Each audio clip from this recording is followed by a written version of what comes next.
terindikasi adanya pelanggaran hukum di dalam perkara ini. Oleh karena itulah maka aparat penegak hukum baik itu KPK, kepolisian ataupun kejaksaan menurut saya bisa memulai untuk melakukan penyelidikan, melihat bukti-bukti yang ada, sehingga ketika kemudian ditemukan bukti-bukti yang cukup maka bisa dilanjutkan pada proses penegakan hukum sebagaimana yang kita harapkan.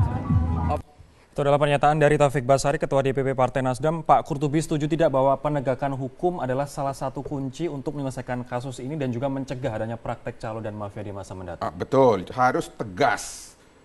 Siapa-siapa yang terlibat dalam quote-unquote kejahatan ini harus ada hukuman yang tegas sehingga ada efek jerah. Ya, sebab kalau tidak ini akan terulang-terulang di masa yang akan datang. Satu, kedua, ini kan perbuatan boleh dibilang white collar crime. Ya kan? Dalam bahasa Lombok namanya ujat berbulu manok ini. Harus dihapus total. Ya, nggak boleh dibiarkan ada toleransi sehingga kasusnya ini dipendem masuk laci selesai. Itu tidak boleh. Harus ada sampai tuntas. Oke, apa saran Anda untuk Presiden agar kasus ini betul-betul selesai dan tuntas seperti kata Pak Fuad tadi? Bila perlu bentuk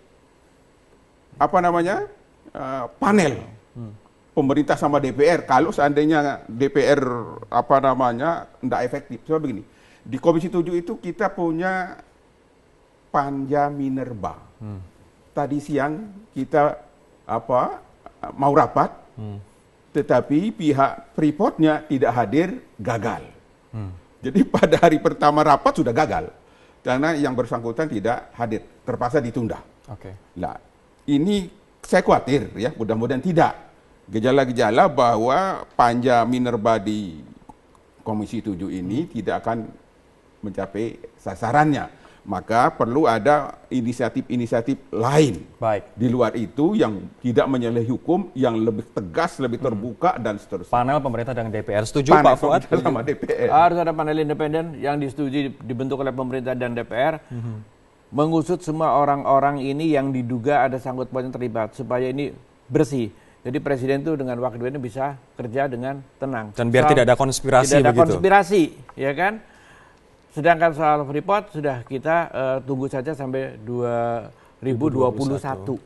Dan harapan publik sebetulnya sudahlah 50 tahun lebih cukup. Kasihan dong rakyat Indonesia dan Papua untuk menikmati sendiri. Jangan terus-terus itu memakan, udah cukup, udah kembali modal, udah kaya raya. Ini artinya by 2021 stop Freeport. Iya, dan tidak ada yang kita langgar karena kita memang kontraknya sudah habis. Udah dong, kalau udah habis kontrak kan nggak ada yang kita langgar kan. Kita patuhi saja kontrak karya itu leg spesialis. Toh kalau ke pengadilan akan menang tuh mereka.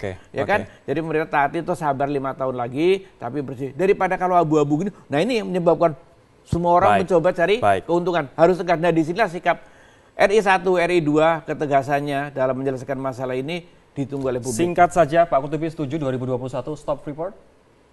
Setuju pada prinsipnya, tapi kita lihat dulu undang-undang yang baru nanti. Ada undang-undang Minerba yang sedang diselesaikan di Komisi 7, mudah-mudahan secara tegas menyebutkan seperti yang kita harapkan tadi, 2021 is finish. Terima kasih Pak Qurtubi. Pak Fuad, terima kasih atas waktunya. Pemirsa, demikianlah perbincangan kami yang kedua di Prime Time ini, semoga bermanfaat.